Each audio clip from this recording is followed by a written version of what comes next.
वज़ीर-ए-आज़म नरेंद्र मोदी को रूस अपने मुल्क के आला शहरी एजाज Order of Saint Andrew the Apostle से नवाजा गया। वज़ीर-ए-आज़म मोदी को यह एजाज दोनों मुल्कों के रिश्तों को और मजबूत करने और खसूसी स्ट्रेटेजिक शराकत दारी को कुव्वत बख्शने में उनके ताउन के एतराफ में दिया जाएगा।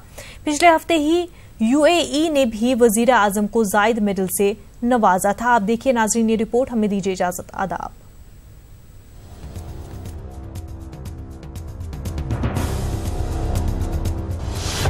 रूस का आला तरीन अवार्ड नरेंद्र मोदी को देने का ऐलान।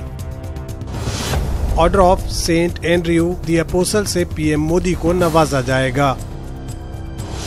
हिंद रूस ताल्लुकात को कुव्वत बख्शने के लिए PM मोदी को दिया जाएगा ये अवार्ड। PM मोदी के सितारे बुलंदी पर हैं, उन्हें एक के बाद एक अवार्ड मिल रहे हैं।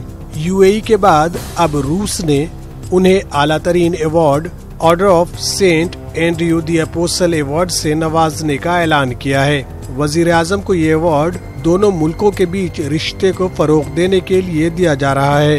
रूस और भारत के बीच खुसूसी स्ट्रेटेजिक शराकतदारी को फरोग देने के लिए PM मोदी को ये अवार्ड दिया जा रहा है। इससे कबल 4 अप्रैल को UAE ने जायद मेडल से PM मोदी को नवाजा था। जायद अन्नेहान ने ट्वीट करते हुए वज़ीर-ए-आज़म मोदी को दोस्त कहकर मुखातिब किया था। जायद अन्नेहान ने ट्वीट कुछ इस तरह किया था: हिंदुस्तान के साथ हमारे रिश्ते तारीखी हैं। मेरे अजीज दोस्त PM मोदी ने ताल्लुकात को फरोग दिया है।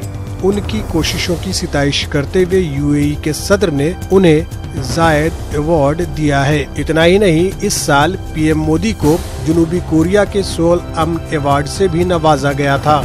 इसके अलावा माहौलियात के शोबे में ताउन के लिए PM मोदी को इसी साल अक़वाम मुत्तहिदा के champion of the earth award से नवाजा गया था। Bureau report, news 18 Urdu.